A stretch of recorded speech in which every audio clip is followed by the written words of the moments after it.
Welcome to Siết Giang Còn. Quê lê Siết Giang Conference. Siết Giang Còn. Xong phẳng về lại ô.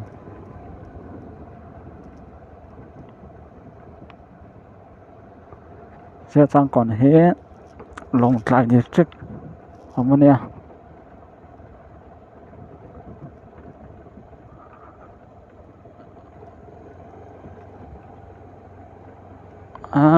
Chúng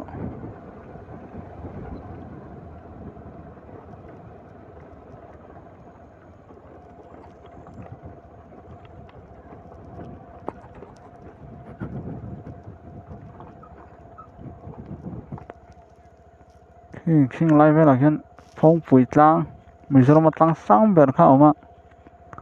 mà là chúng mình tắm tụi cái hay lằng thị đâu ui ông lá bây giờ có xong mà lột thấy mấy hàng thiên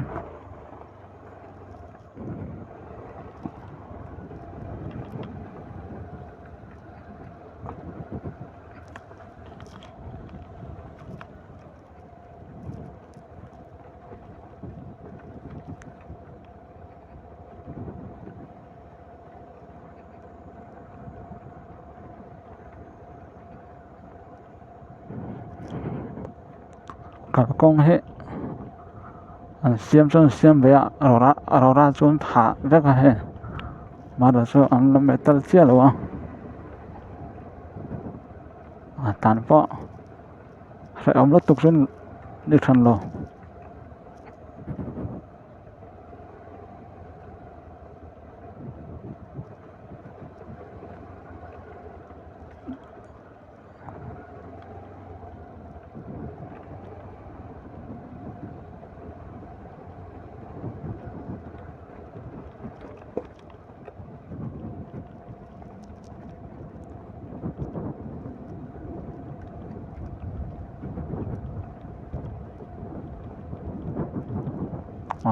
yan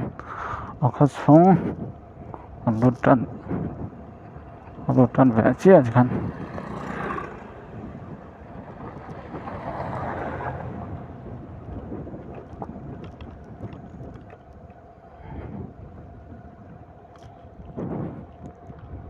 hết thì làm hết tụi nó có lột trần đấy xỉa hà là một trang cần cơ xuân lột trần mà sẽ biết khăn nha lại ba nó sỏi do tóc bằng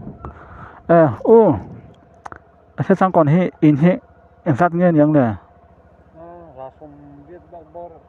là sống biết bor bor mà nên cho nên veng tiền chân về có chung ạ chân lắm rồi anh ấy chọn cổ phần hết tiền sát nghe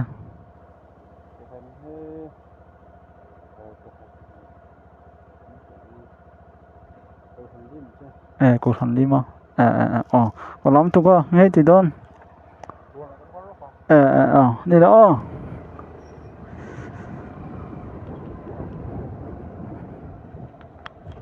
ra sống biết bor về nhá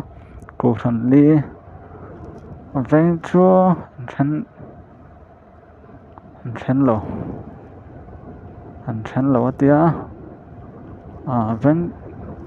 chân đàn tụi bay vui thao khóc mấy bữa tiền đang ở chân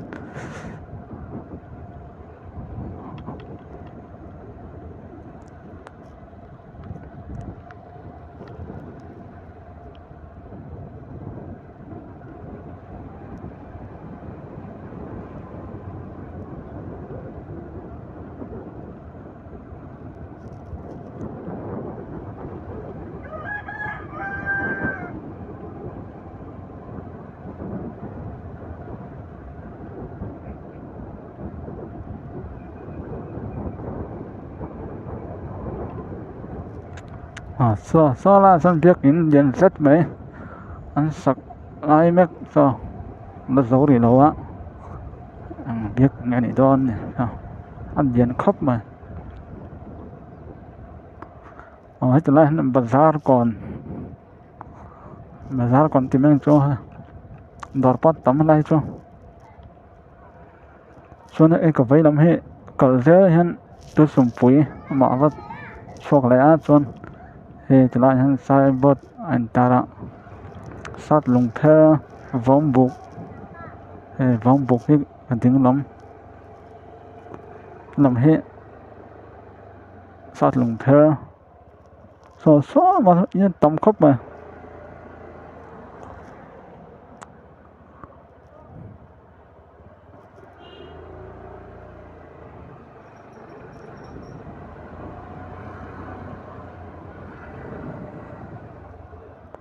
na tan thile phokang so tu sum pui lama akarna ani ve thunga so na pang kar sel son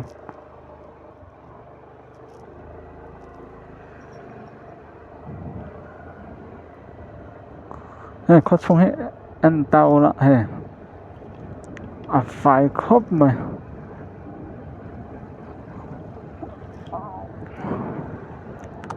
bol loi một tur ti em lo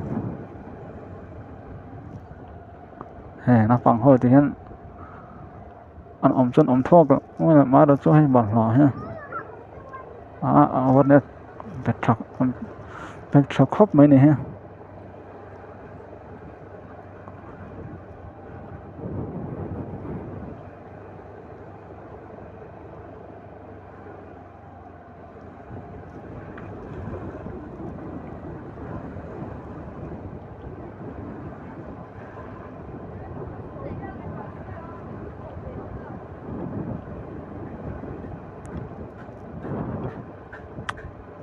lại khen in động ạ giả sống riết bó về nha con nuông tắc xuống nhỉ giả sống riết bó về xuống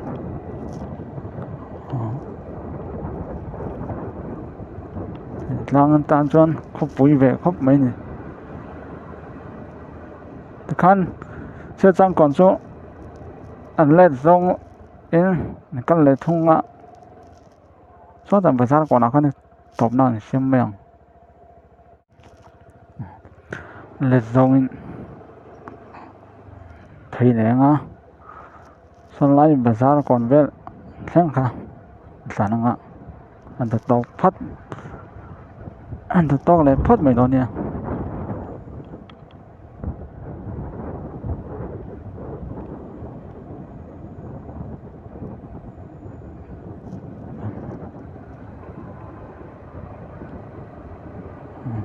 nói chung nhưng sắm thì mò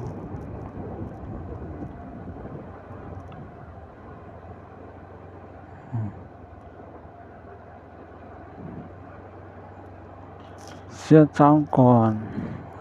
có chung hạt tàn mẹ cái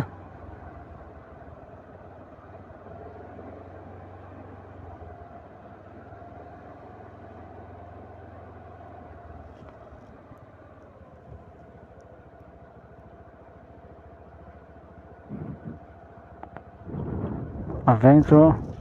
anh chen lỗ bằng chưa trang còn cái tóc mày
anh được tóc phất mèo wow hắn từ rong khá chưa trang còn có chúng phản còn thấy chân lấy phất mèo rồi xe